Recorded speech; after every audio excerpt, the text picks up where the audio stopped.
Selamat pagi saudara-saudara yang dikasih Kristus, jumpa lagi dalam renungan pada pagi hari ini. Namun sebelumnya kita bersatu di dalam doa. Damai sejahtera Allah yang melampaui segala akal, itulah yang akan menara hati dan pikiran saudara-saudara dalam Yesus Kristus Tuhan kita. Amin. Firman Tuhan pada pagi hari ini tertulis di dalam Titus 3 ayat 4 sampai dengan 5. Tetapi ketika nyata kemurahan Allah, juru selamat kita, dan kasih-Nya kepada manusia, pada waktu Dia telah menyelamatkan kita, bukan karena perbuatan baik yang telah kita lakukan, tetapi karena rahmat-Nya oleh permandian kelahiran kembali dan oleh pembaharuan yang dikerjakan oleh Roh Kudus. Demikian firman Tuhan. Diselamatkan oleh kasih karunia Allah. Saudara-saudara yang dikasihi Tuhan, manusia pada dasarnya ingin merasa layak di hadapan Allah. Banyak orang berpikir bahwa keselamatan dapat diperoleh lewat kebaikan, kesalehan, atau amal. Tetapi Rasul Paulus dengan tegas mengatakan dalam surat kepada Titus bahwa keselamatan bukan karena perbuatan manusia, melainkan karena kasih karunia Allah yang nyata dalam Kristus Yesus. Surat ini ditulis kepada Titus, seorang pemimpin jemaat di Kreta, sebuah masyarakat yang terkenal keras dan penuh dengan kejahatan. Paulus mengingatkan Titus agar menegaskan kepada jemaat bahwa mereka diselamatkan bukan karena mereka lebih baik dari dunia di sekitar mereka, tetapi semata-mata karena kasih karunia Allah dan anugerah dari Tuhan.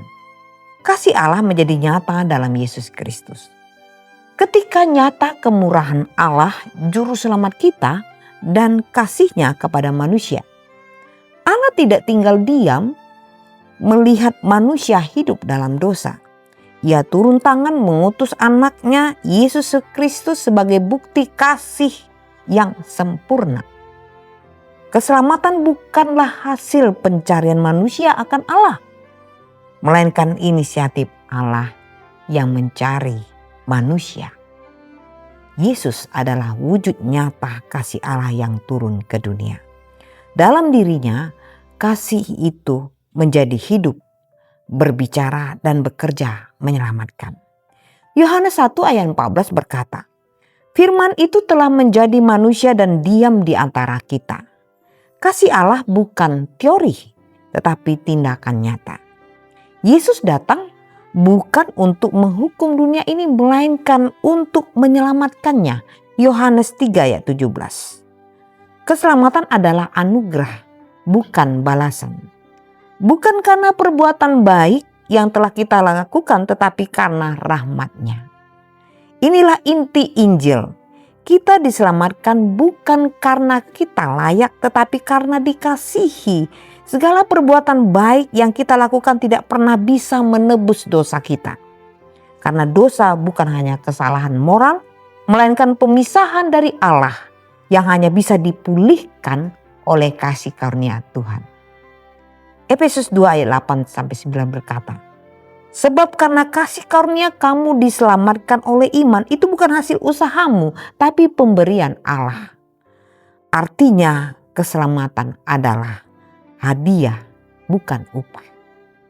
Kalau keselamatan adalah hadiah, maka yang dapat kita lakukan hanyalah menerimanya dengan syukur dan hidup sesuai dengan kasih yang telah kita terima. Kebaikan kita bukan syarat untuk diselamatkan, tetapi bukti bahwa kita sudah diselamatkan. Roh Kudus membaharui dan mengubah hidup kita. Oleh permandian kelahiran kembali dan oleh pembaruan yang dikerjakan oleh Roh Kudus. Paulus menggunakan istilah permandian kelahiran kembali untuk menggambarkan karya penyucian batin. Roh Kudus bekerja dalam diri setiap orang percaya untuk melahirkan kehidupan yang baru.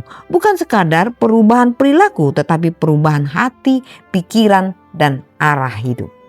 2 Korintus 5 ayat 17 berkata, Jadi siapa yang ada di dalam Kristus, ia adalah ciptaan baru, yang lama sudah berlalu, sesungguhnya yang baru sudah datang.